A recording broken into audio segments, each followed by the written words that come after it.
Në një botë ku të rit shpesh ndihen të padukshëm mes zhurmës dhe përditshmërisë, një zë i ri ka arritur të depërtojë thellë me guximin dhe sinqeritetin. Nxënëse në shkollën e mesme Ze Flushmarku, ajo ka dëshmuar që talenti, përkushtimi dhe guximi për të folur hapur për sfidat e jetës nuk dallojnë moshë. Blerona Ismailje është një shembull frymëzimi për bashkëmoshatarët e saj, jo vetëm si një shkrimtare e re me një zë të veçantë, por edhe si një mendje e shkëlqyer në fushat e matematikës dhe informatikës. Në librin e saj më të ri, Ti nuk je vetëm, ajo ka prekur temat e ndjeshme, si ankthi, depresioni, presioni akademik, bullizmi, pritshmëritë shoqërore dhe familjare, duke analizuar ato nga perspektiva të ndryshme sociologjike, pedagogjike dhe psikologjike, juridike, mjekësore dhe islame. Kjo qasje shumë dimensionale i jep veprës së saj një thellësi që rrallë shihet në letërsinë e moshatarëve të saj. Në studio bashkë me mua kam Bleronën Ismailje. Përshëndetje dashur dhe faleminderit shumë që je prezente në studio.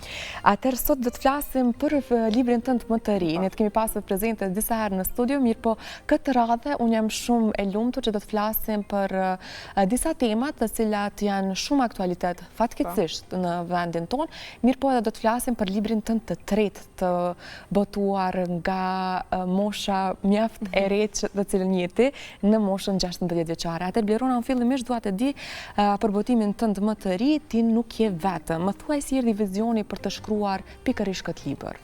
Versioni për këtë libër më erdhi kur fillova të dëgjoj për ngjarje tragjike që filluan të ndodhin, duke filluar për ato të moshës edhe më të vogël, prej moshës 12 vjeçare dhe duke vazhduar edhe më lart, po jo edhe në vendin tonë, po edhe në vendet e tjera. Kjo domethënë është bërë këto ngjarje tragjike, domethënë vazhduan edhe vetëm rriteshin. Në fillim kur do gjeja kësaj lloji ngjarjesh, mendoja që vetëm pak se ndoshta ato do të fillojnë dhe do të zëvoglohet numri i tyre, nuk do të ketë kësaj lloji ngjarjesh, mirë po isha gabim. Vetëm dita ditës dëgjoja raste, sidomos të moshave shumë të vogla që ato vetëm jepnin fund jetës së tyre. Kështu unë mendova që me këtë libër, duke filluar dhe nga titulli Ti nuk je vetëm dhe brendësia e këtij librit, kam menduar që kam dashur që t'jap një hapësirë gjithë atyre të rinjve që janë të vetmuar dhe nuk kanë ku t'i shprehin ndjenjat e tyre. Në fakt është një mbështetje e dur për të gjithë ata që ndonjëherë të kalojnë në sfida më të vështira, është mirë që ta kenë edhe prezent edhe librin e tyre, sidomos në moshën që është një moshë pak më problematike, që do të flasim pak më shumë më gjatë. Çfarë të shtyj më së shumti të shkruash për temat më të prekshme të shoqërisë, sidomos për adoleshentët? Mendoj se këto tema ende jo që përdoren, por do të thonë trajtohen si tabu. Shumë kanë problem tek të rinjt, për shembull, ato nuk e kanë të vështirë të shprehin ndjenjat dhe emocionet e tyre. Zakonisht i mbajnë në vete dhe e kanë problem zakonisht të shprehin edhe me familjarët. Që familja është një pjesë shumë e rëndësishme jetës së tyre, ato duhen të ulen dhe të shprehin të gjitha problemet që kanë. Familja do të ndihmojnë sidomos. Kështu që kam menduar që me këto tema, domethënë t'ju jap një zë këtyre ndjenjave që nuk i kanë shprehur adoleshentët. Shumë e vërtet. Cilat janë sfidat më të mëdha që sipas teje përjetojnë të rinjt sot, e sidomos në vendin tonë? Një më i madh që kanë të rinjt, një sfidë më e madhe që kanë të rinjt është presioni për të qenë perfekt, për mendimin tim. Për shkak faktor më rëndësishëm në këtë presion që i bëhet të rinjve janë prindërit, për fat të keq. Shumica e prindërve, jo të gjithë, nuk e kuptojnë që secili prej fëmijëve është i veçantë, secili lind për diçka, është talent për diçka, jetës nuk i dihet, mbrin diçka që ti nuk e ke pritur fare. Dhe këtë presion që i bëjnë fëmijët që ti jesh perfekt në rast në gjitha landet, nuk është fare mirë, për shkak se ky presion që i bëhet ndikon shumë keq në shëndetin mendor tek fëmijët. Dhe sfida tjera që kanë të rinjt është edhe friga për një të ardhme më të mirë. Ato friksohen se ku do të mbrinë, a do të mund të mbrinë, kanë ëndra që dojnë të realizojnë, zakonisht të cilat janë edhe të prishura edhe nga të tjerët, shoqëria, familja, edhe shumë sfida të tjera. Mendon ti që në rrethin, të paktën në rrethin të ndodh kjo, pra prindërit janë pak më të sforcuar me dëshirat e tyre ndoshta, ose ndonjëherë unë them që dëshirat e prindërve të cilat nuk janë realizuar tani dëshirojnë që të realizojnë. Të realizojnë tek fëmijët. Mirë, po kjo nuk është diçka e mirë. Kjo vetëm se i dëmton fëmijët. Normalisht. Sa është personal libri yt dhe sa reflekton nga përvojat e tua? Tani pak a shumë dëgjuam që shumica është nga të themi e inspiruar nga gjitha gjërat që kanë ndodhur, mirë po sa është Blerona ky libër? Për fat të mirë nuk jam ky libër unë, nuk ka ky libër të bëj asgjë me mua. Unë si tash jam inspiruar nga ngjarjet që kam dëgjuar, kam parë dhe kam dashur t'ju ndihmoj gjithë të tjerëve. Normalisht. Mirë, po sigurisht ka edhe disa nga përjetimet të themi të cilat janë të afërta, të themi me ty, të cilat i ke ndarë. Dhe jam shumë e lumtur që ndonjëherë friga, stresi. Ankthi që është mjaft prezente edhe në moshën që më e ri. Sa është e rëndësishme sipas teje shëndeti mendor tek bashkëmoshatarët e tu, por edhe tek të rinjt? Si e perceptoni ju të rinjët, domethënë këtë menaxhimin e stresit, ankthi, po ashtu edhe panikatakat, të cilat janë pak a shumë më të shpeshta tek adoleshentët? Unë mendoj që shëndeti mendor është shumë rëndësishëm, sidomos tek të rinjt. Ato nuk janë të vetëdijshëm që duhet ta ruajnë shumë shëndetin mendor dhe të kenë kujdes që mos ta dëmtojnë ato, për shkak të nëse shëndeti mendor dëmtohet, atëherë të tjerat janë vetëm kot. Ti duhet të jesh i qetë, të mendosh në mënyrë pozitive, mos t'i marrësh komentet negative të tjerëve, për shkak se ne kemi lindur që të jemi vetvetja dhe sa do të jemi perfekt, prapë njerëzit do të gjejnë diçka që ty mos të bëjnë që të ndjesh mirë. Kështu që ato duhet të vazhdojnë përpara, mos të mendojnë në anën negative, mos të ndikohen, mos ndikohen nga të tjerët. Normalisht. Formimi emocional fillon nga moshat më të reja, por edhe mbështetja më e madhe fillon të kërkohet tek adoleshentët.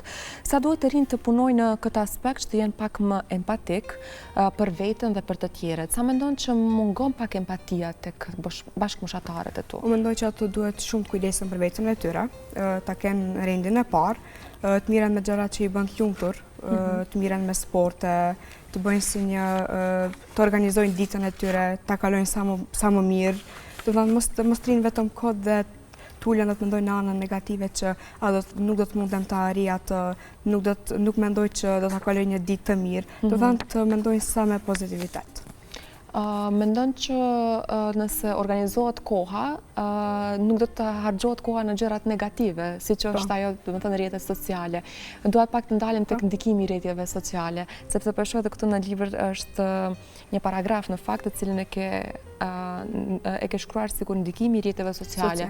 Unë e di që ndikimi i rrjeteve sociale ndikon shumë edhe në moshat më të madhore, e leje më të themi në moshat më të vogla. Si e percepton ti rrjetet sociale? Për ty çfarë do të thotë, sepse kanë pozitive të cilat vinë nga rrjetet sociale, mirë po ja që shumë nga bashkëmoshatarët përdoren për gjëra të themi më negative. Po, për mendimin të rrjetet sociale ndikojnë shumë në shëndetin mendor tek të rinjt. Për kjo për shkak se të rinjt bëjnë edhe krahasime me vetveten e tyre. Shumë e vërtetë. Po, rrjetet sociale është një jetë jo reale për mendimin tim, ndërsa të rinjt përjetojnë jetën reale për fat keq. Ato mendojnë që është një gjë e keqe që ato po e përjetojnë. Ato bëjnë krahasime, kushojnë jetën që jetojnë ato në rrjetet sociale, jetën e tyre reale, domethënë nuk përshtatet, kështu që i bën që ato të ndjehen shumë keq dhe i vendojnë ato në një pozitë që ato të fillojnë të mendojnë në mendjen e tyre që jeta që ka kot edhe nuk po mendoj që do të bëhet diçka me jetën time. Edhe kjo ndikon shumë tek ato në mënyrë shumë negative. Ndoshta të gjithë duan diçka që është e bukur vizuale, mirë po puna që fshihet pas asaj, apo të themi edhe zhgënjimet, rruga, të gjitha ato vështirësi që kanë ardhur deri për të arritur në një pikë të jetës, nuk është atë që thjesht siç duket në rrjetet sociale. Unë njëkohësisht dua të di se sa është e rëndësishme të dëgjohet zëri juaj, të dëgjohet zëri i të rinjve, qofshin ato kërkesat, ndryshimet që i dëshironi, ndihma, mbështetja, dhe a mendon që vendin ton e keni këtë mbështetje të duhur, pra për të gjithë të rinjt të ndjehen mirë në vendin ku jetojnë? Zëri jon duhet të dëgjohet shumë, për shkak se jemi ne të rinjt të cilat po përjetojmë sfida, ndonjëherë edhe fatkeqësi, dhe shoqëria jonë duhet të mendoj që jemi ne ato të rinjt të cilat po mundohemi për një të ardhme më të mirë. Shoqëria po mundohemi shumë që domethënë shoqëria jonë të rritet sa më në nivel më të lartë, domethënë të arrijmë një kulminacion sa më të lartë, kështu që ato duhet shumë t'i marrin parasysh gjitha ato kërkesa që ne i kemi.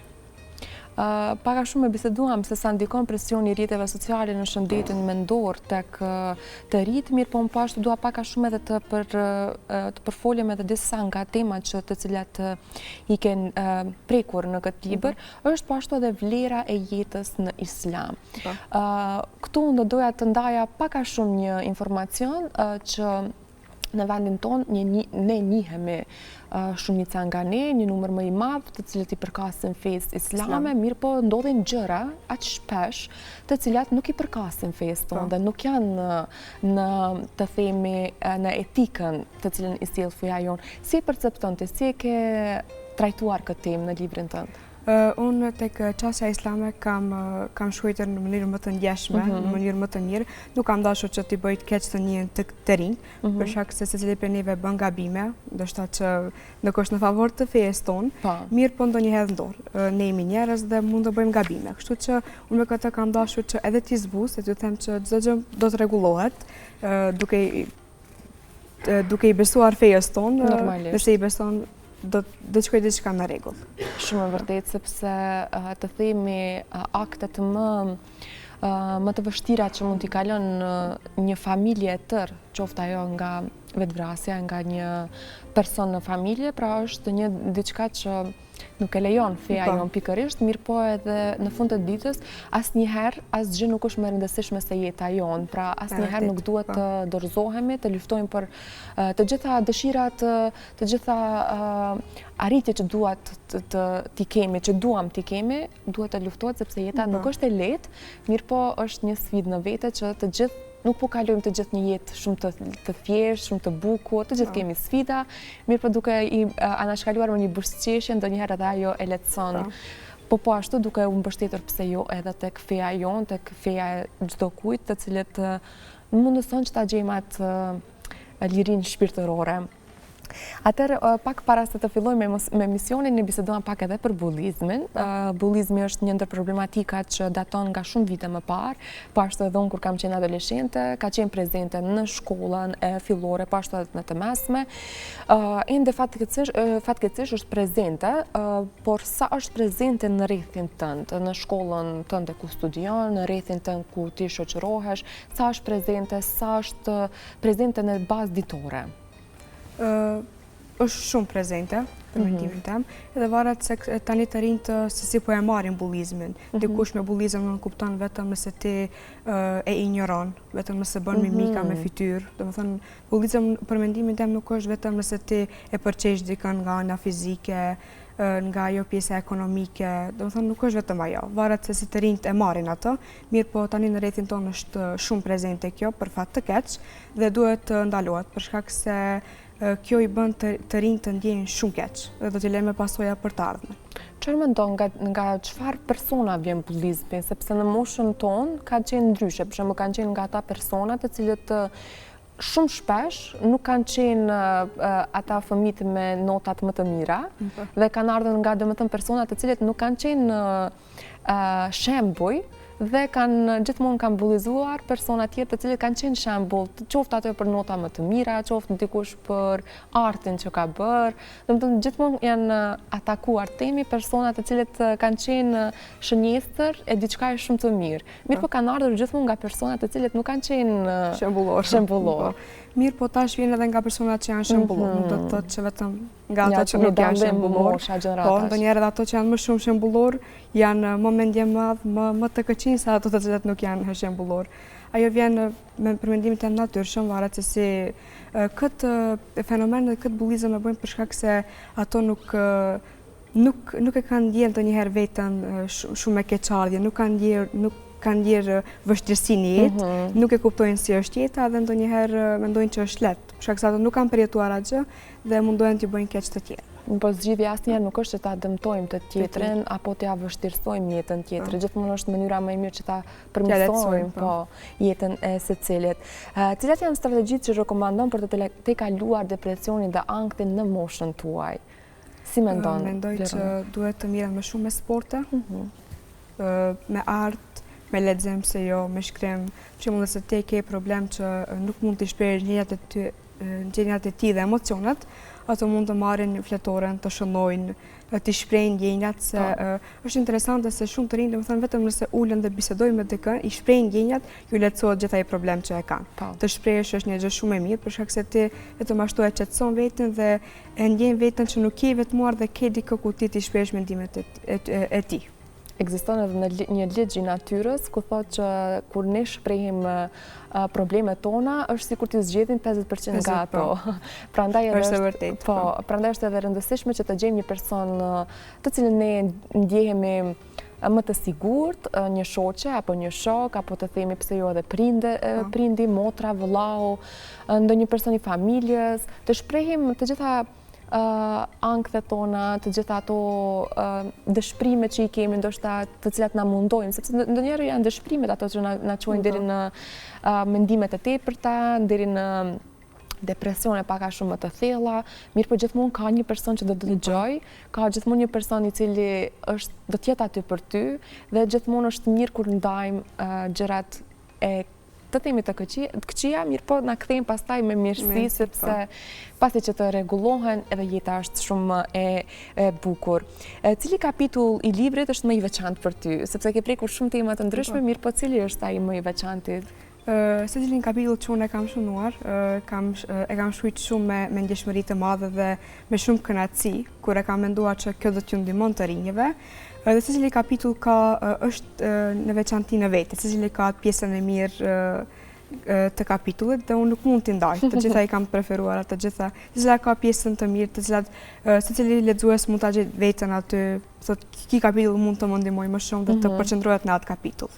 Sa kapitull kemi në tërësi në libër? 10 janë, 10. Dua të di po ashtu edhe se çfarë do të doj që shoqëria jonë të kupton për shëndetin mendor. Pra po flasim për tema shumë të ndjeshme, po flasim për tema shumë të cilat nuk është që janë shumë prezente në televizion, të themi në shoqërinë tonë, në tryezat tona, mirë po çfarë do të doja ti si autore të kuptojnë edhe ne që jemi pak më të moshuar, të kuptojmë nga shëndeti mendor i të rinjve.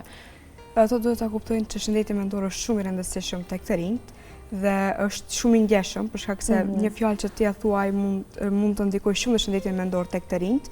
Zakonisht më të rriturit duhet të kuptojnë se të rinjt janë më të ndjeshëm, duhet të kuptojnë se si të komunikojnë me to, në çfarë mënyre ndonjëherë edhe ti çortojnë nëse ka nevojë, ndonjëherë edhe ti motivojnë, edhe nëse ato gabojnë diçka, jo çdo me të keq, për shkak se ajo ndonjëherë shumë shëndetin mendor tek të rinjt. Normalisht, çdo fëmijë ka të themi ato dallon në fakt ndonjë fëmijë ndonjëherë me ndonjë kritik do të dhezësh një zjarr në të i cili do ta shtyn të bën gjëra më të mëdha, mirë tek ndonjë fëmijë kritika edhe dëmton, ndoshta edhe e ul vetbesimin e tij. Na trego pak më shumë edhe për mentorët, sepse unë e di që je shumë e lidhur me profesorët e të cilët të ndihmojnë shumë në rrugtimin tënd dhe që ke qenë edhe prezente edhe në shumë gara tani kemi dëgjuar në vitin 2025, të cilat janë ndarë edhe me çmimet e para. Na trego pak më shumë për këtë pjesë të udhëtimit. Unë ishte kënaqësi të mirja pesë me këto mentor të mrekullueshëm që i kam. E falenderoj shumë profesorin Liman, i cili më ka ndihmuar shumë në krijimin e librit, por gjithashtu edhe profesoresha Pranvera, e cila me fjalët e saj të bukura vetëm më ka motivuar edhe më shumë të vazhdoj. Ato kanë qenë përkraja ime më e madhe, që nuk më kanë lënë të ndalem, edhe ndonjëherë nëse jam ndjer që jo nuk do ta bëj këtë ose si do të mbiet nga të tjerët, ato çdo herë më kanë motivuar që të vazhdoj përpara. Kanë qenë njerëz më të mirë që unë kam njohur ndonjëherë. Dhe i vlerësoj shumë dhe i falenderoj shumë. Sa mirë që i ke në jetën tënde dhe sa mirë për ta që të kanë ty si nxënëse. Atëherë unë të ftoj ta lexosh një pjesë, një letër në pjesën e fundit të librit që ke shënuar. Dua ta lexosh që të shohim pak a shumë dhe ta mirë kuptojmë të gjithë mesazhin tënd dhe pastaj në fund të na ndash një mesazh që dëshiron ta përçosh. Duhet ta ndjesh dhimbjen për ta kuptuar. Ishte një ditë me ret e rënda që vareshin mbi qytet, sikur po mbanin peshën e ndjenjave të Klarës. Ajo ecte ngadalë drejt shkollës me kokën ulur, duke i shmangur sytë e njohur. Në zemrën e saj ndjente një peshë që sa vinte e ritej, një dhimbje që askush nuk dukej se e kuptonte. Klara mbante një ditar. Çdo mbrëmje para se të binte në xhum, ajo shkruante aty gjithë ndjenjat dhe mendimet e saj. Sot ajo kishte shkruar. Nuk e di më si të përballoj gjithçka. Mami dhe babi vazhdojnë të më bërtasin, sikur ekzistenca ime është një gabim. Në shkollë, fjalët e tyre më thirrin si thika. Nuk jam e mjaftueshme. Asnjëherë nuk do të jam. A ka kuptim më? Nuk e di sa do të zgjas kjo, por e ndjej që po më mbyt. Në shtëpi zërat e prindërve të saj përplaseshin si rufej në errësirë. Ata zdieshin për gjithçka, por sidomos për të.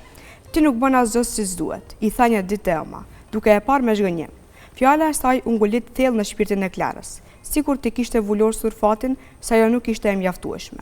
Në shkollë situata nuk ishte e më e mirë. Shokët dhe shoqët e klasës shihnin me përbuzje e përqeshnin për mënyrën se si vishej, por heqjen e saj për gjithçka që ajo ishte dhe për gjithçka që nuk ishte.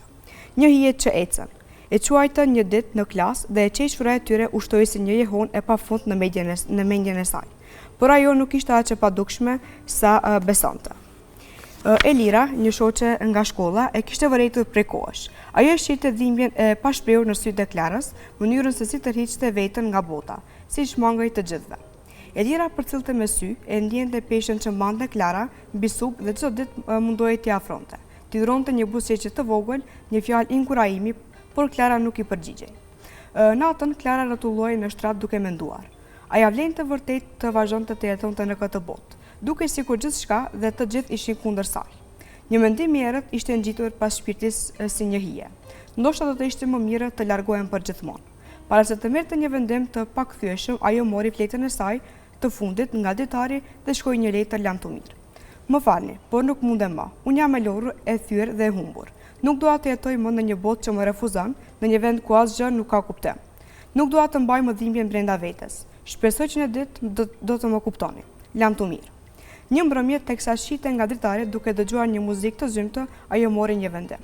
U ngrit ngadalë dhe hapi derën e dhomës, duke dalë jashtë në errësirën e natës. Ndoshta kjo do të ishte nata e fundit. Ndoshta më në fund do të kishte paqe. Kishte një urë afër ku jetonte. Shkoja aty dhe përderisa qëndronte mbi urë, duke parë ujin poshtë saj, diçka ndodhi. Një dorë e fortë e tërhoqi mbrapa në momentin e fundit. Ishte Elira.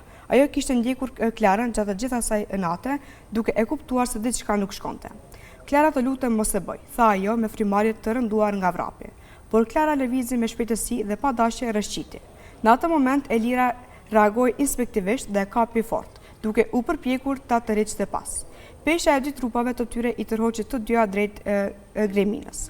Klara ndjehu tmerrin e vdekjes që po e pushtonte, por para se të bjente Elira bëri diçka të pabesueshme.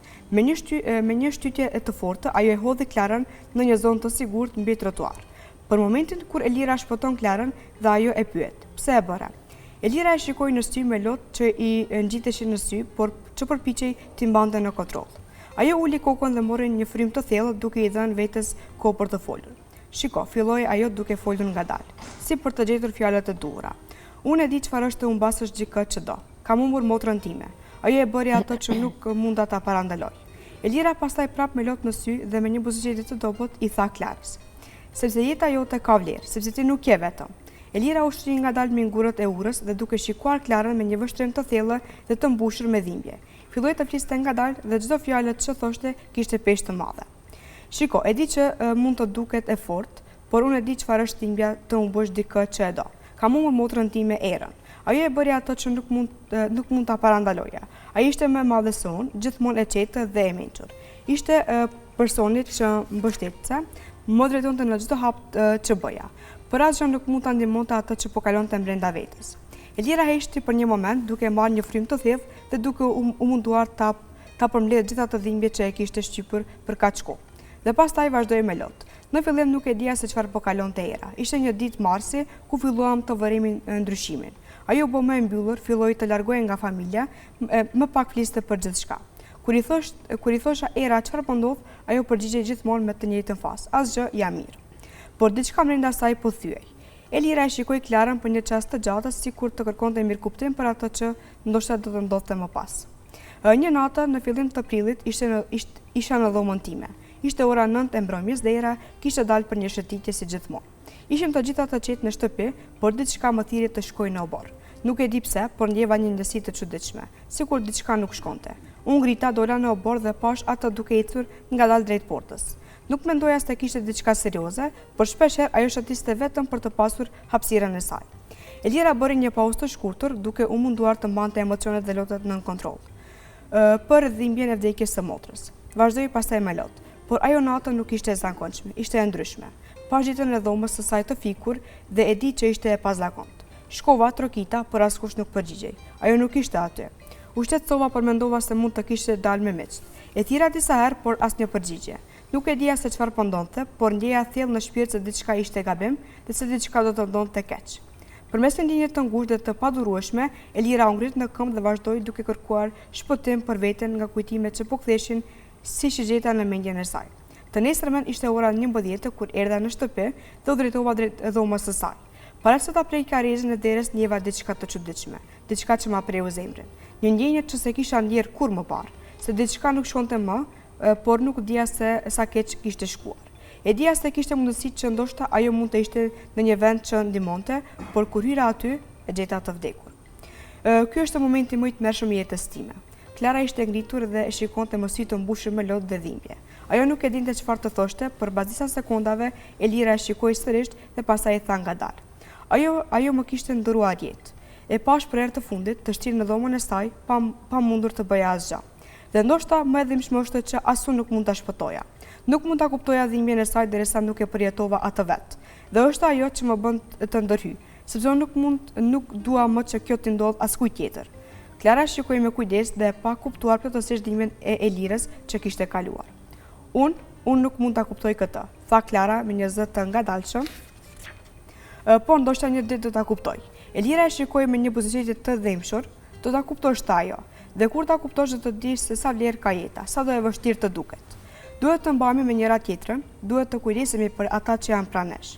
Fjalët e Elirës, të thëna me gjithë zemër, i mbajtën ato të dyja në një heshtje të thellë. Të kuptuara plotësisht nga njëra tjetra, si dy shpirtat që kishin kaluar rrugë të ndryshme, por që tani ishin të lidhura me diçka të ngjashme. Me shpresën që ndoshta një ditë do të kishin mundësi ta shpëtonin dikë tjetër. Në jetë të gjithë kemi betejë të fshihura që të tjerët nuk i dinë. Mund të jemi arsyeja pse dikush ndrohet ose arsyeja pse dikush thyet edhe më shumë. Kujdesuni për ata rreth jush, tregoni mirësi, sepse një fjalë vetme mund të ndryshojë gjithçka. Mos u bëj arsyeja që dikush e urren veten, mos u bëj arsyeja që dikush mos të mund të hanë ushqim, mos u bëj arsyeja që dikush të çan, mos u bëj arsyeja që dikush të ndihet i pasigurt, mos u bëj arsyeja që dikush nuk beson më në dashuri, dhe mos u bëj arsyeja që dikush të ndihet i vetmuar. Mos u bëj arsyeja me një fjalë që dikush ta humb jetën. Mos u bëj arsyeja e lotëve që nuk u pan kur. Mos u bëj arsyeja e britmave që s'u dëgjuan kur. Ti nuk mund ta kuptosh dhimbjen e dikujt tjetër përderisa nuk e përjeton atë në shpirtin tënd. Shumë faleminderit Blerona për të gjitha fjalët e bukura dhe që e recitove këtë pjesë të librit që ke shkruar dhe për të gjitha ata që duan ta kenë librin në shtëpitë e tyre, ku mund ta gjejnë?